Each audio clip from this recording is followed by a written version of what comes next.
Gracias por recibirme en sus casas de nuevo.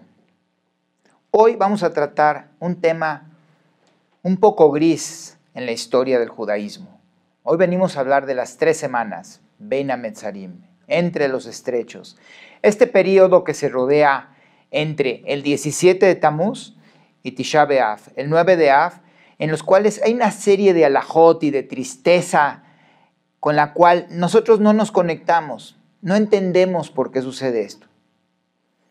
Históricamente, quiero recordarles que entre estas dos fechas han pasado la mayor número de calamidades en la historia del pueblo judío. Por ejemplo, el 17 de Tamuz fue el día que sucedió el evento del becerro de oro. En Tisha B'Av se destruyó ambas veces el Beit HaMikdash. Además, fue cuando se decretó el éxodo por el desierto de 38 años después del reporte de los espías, que la gente lloró por haber perdido la fe en que Akadosh Baruj Hu nos iba a acompañar para poder entrar a Israel. Otro evento histórico es el día que se decreta la expulsión de los judíos de España y comienza la Inquisición. ¿Por qué no nos conectamos con este evento? ¿Qué sucede que nos queda tan remoto que no podemos nosotros sentir ese dolor que vemos? Recuerdo la primera vez que fui a Israel, que visité Jerusalén, yo llegué a un Tisha B'Av. Y al ir a visitar el Kotel, me sorprendió ver decenas de miles de personas tiradas en el piso, llorando, rasgándose las ropas por la pérdida del Beit HaMikdash. Y yo decía, probablemente a mis 14, 15 años de edad, ¿qué pasa aquí? ¿Por qué lloran? ¿De qué lloran? Hoy, en la madurez, creo y entiendo lo mucho que estas personas sentían. Quisiera compartir con ustedes una historia que escuché de Rabbi Sami en Johannesburg, Sudáfrica, de Rav Shlomo Lowenstein, que nos debe ayudar a entender mejor a qué me refiero. Rav Lowenstein nos platica la historia de una pareja que lo aleinu no podían tener hijos. Y años tras años de tratamientos de infertilidad sin ningún resultado. Finalmente, un año logran embarazar. La alegría era inmensa, no cabía en sus pechos, en sus corazones, la alegría de esta pareja que por fin iban a poder tener un bebé. Conforme se pasaban los meses y se aproximaba la fecha del parto, las ilusiones, las expectativas, arreglar el cuarto, comprar la cuna, la carriola, lo que fuera necesario para poder complementar esta familia que tanto anhelaba tener un hijo. Y finalmente, un día en la madrugada, la esposa se le revienta la fuente. Y para aquellos que hemos tenido la oportunidad de tener hijos y además haber vivido ese momento, es un momento de excitación, de nerviosismo, de alegría, de preocupación. Recuerdo cuando a mi esposa se le reventó la fuente en su segundo embarazo, haber llegado al hospital y que el ginecólogo me dijo, Moishe, va a tardar unas horas, ¿te molesta si salgo de compras? ¿Cómo, doctor, que si sale de compras? Usted se queda aquí hasta que mi esposa dé a luz. Ese miedo a lo que va a pasar. Finalmente esta pareja regresa.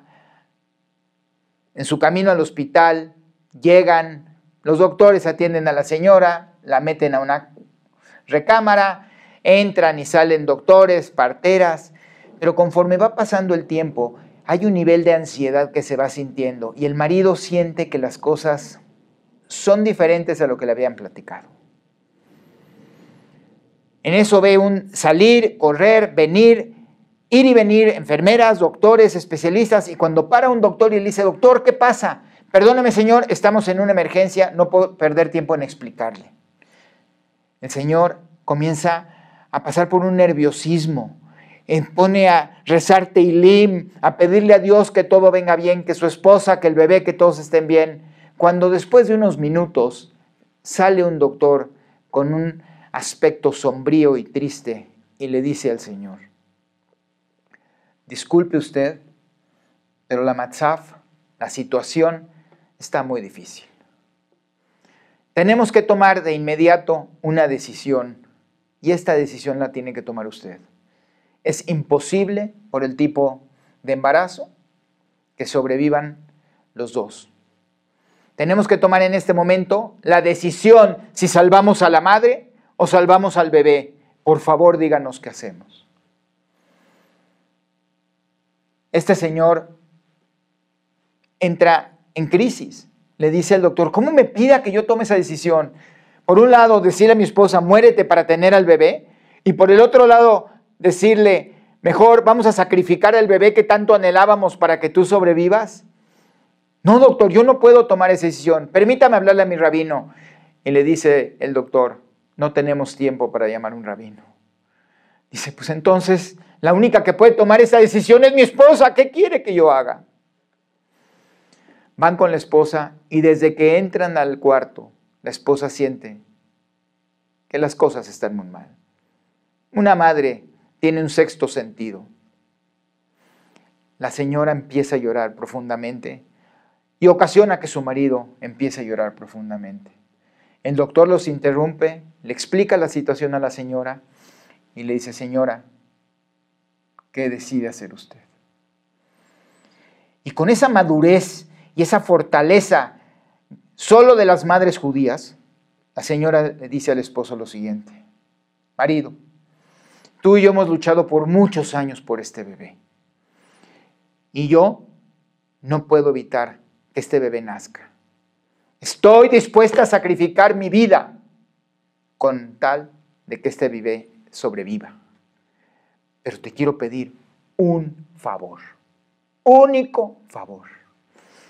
El día de hoy, dentro de 13 años, cuando este bebé nazca y cumpla su bar mitzvah a los 13 años, ese día va a ser mi yortzeit, va a ser el aniversario de mi fallecimiento.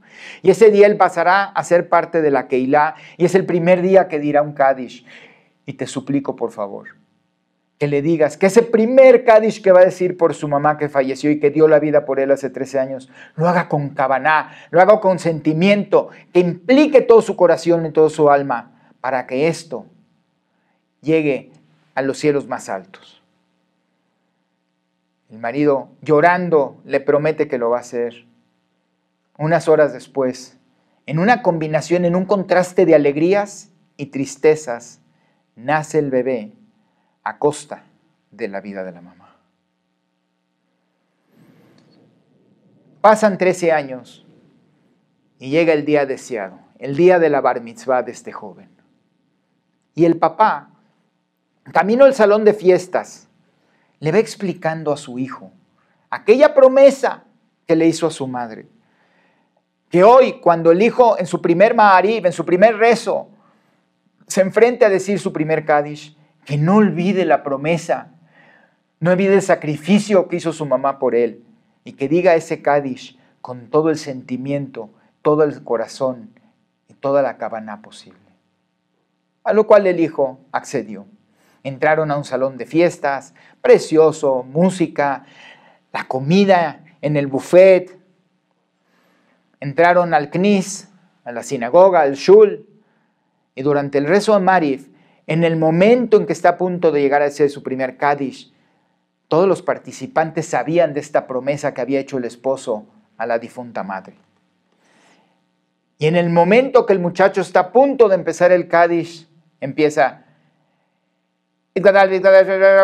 pasa como si tuviera prisa, como si fuera un día de ayuno y lo que quiere es terminar para poder tener sus primeros alimentos. El papá, todo sorprendido al acabar el rezo, va con él y le dice, hijo, ¿qué te pasó? Una sola cosa te pedí el día de hoy.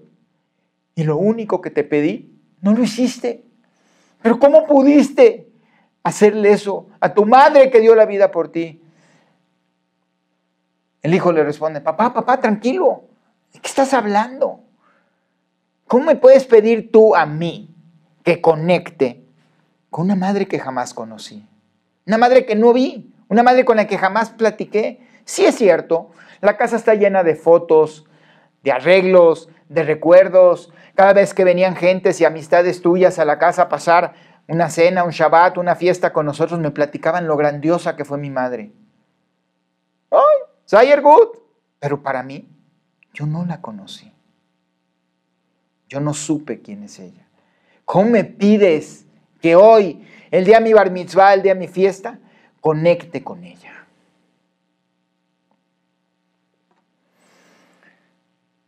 Difícil de entender. Hoy no nos preguntamos si la actitud del niño es buena o es mala. El Midrash Bereshit nos platica una historia que a lo mejor nos puede ayudar todavía a comprender un poquito más la importancia de lo que era el Beit HaMikdash. Nos habla de la historia de Yossi Mishita. Yossi era conocido como el rebelde de Jerusalén. Era lo que podríamos llamar un renegado de la religión. Cuando los romanos estaban ya dentro de la ciudad de Jerusalén, listos a destruir el Beit HaMikdash, aunque su origen es pagano e idolatraban a una serie de dioses, ellos entendían que este lugar tenía una kedushá, una santificación especial, y tenían miedo de entrar.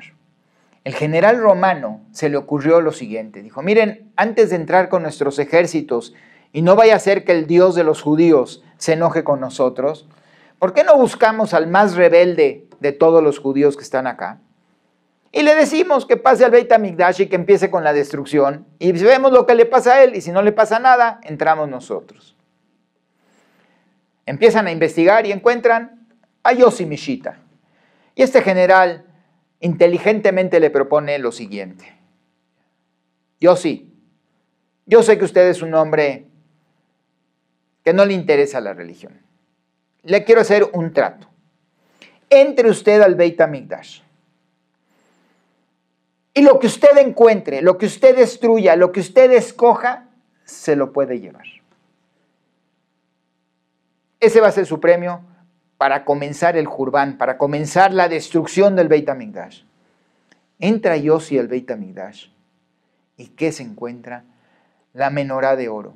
Aquella bella pieza que se hizo de una sola pieza de oro en el desierto. No se contiene y dice, este es mi premio, esto es lo que me voy a llevar. Y cuando sale del Beit HaMikdash cargando la menorá de oro,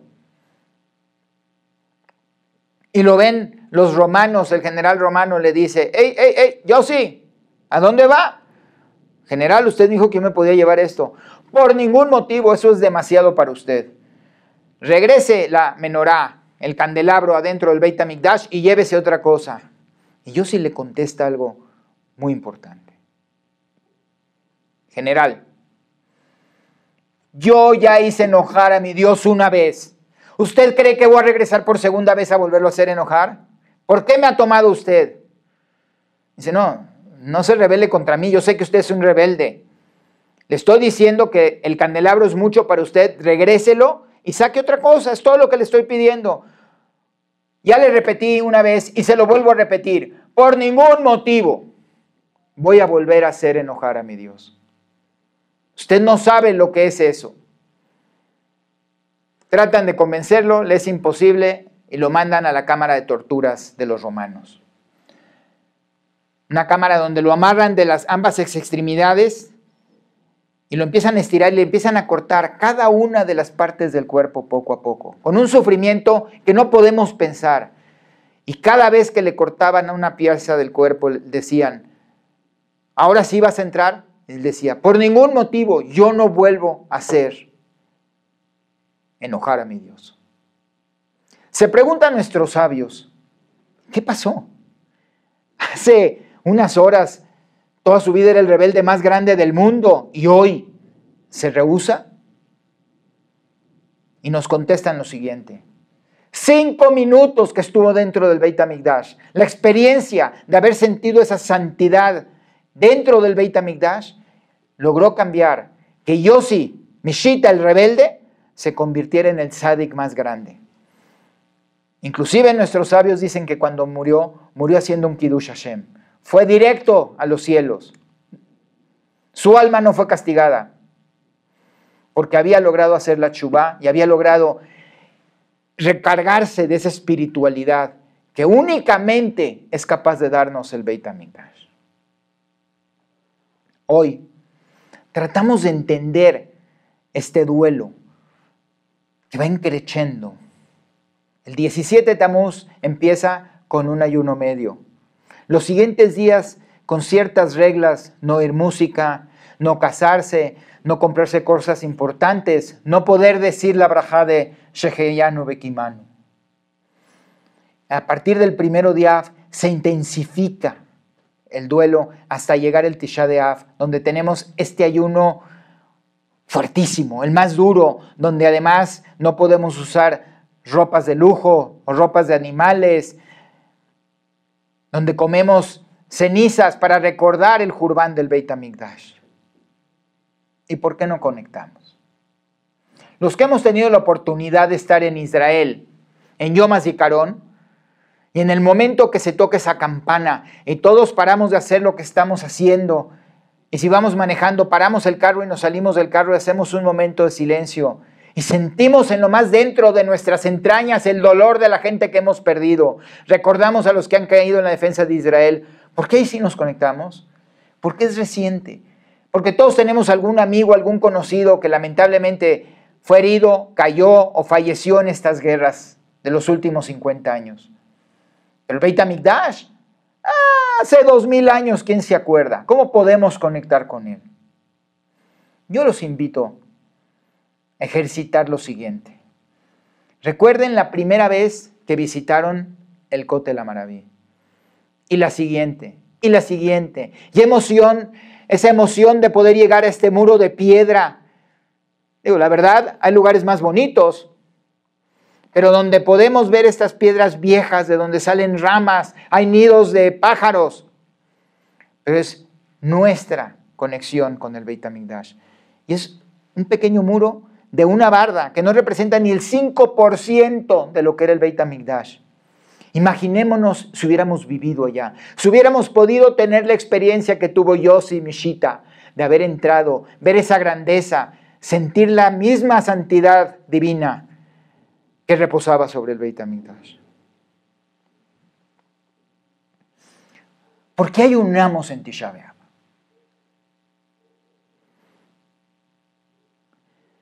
Dice la Gemara en Brajot que el ayuno nos sensibiliza. El pasar hambre por una decisión nuestra de no haber comido durante 24 o 25 horas. El estar rezando, el estar haciendo expiación ante Hashem, nos hace sensible ante el hambre verdadera de los demás. Nos sensibiliza y nos permite dar tzedakah. Pero esto es algo, nos da esa sensibilidad extra, que la próxima vez que vemos a una persona que nos pide que le demos una tzedakah, no vamos a voltearnos con desdeño y decirle, no me molestes, toma, aquí ten 5 pesos, sino por el contrario. Le vamos a dar, más allá del dinero que le podamos dar, le vamos a dar comprensión, le vamos a dar un sentimiento, le vamos a transmitir que alguien se preocupa por esa persona. Y eso es lo que logra este ayuno. Nos dice la Gemara que el segundo templo fue destruido por Sinat Hinam, el odio a los demás.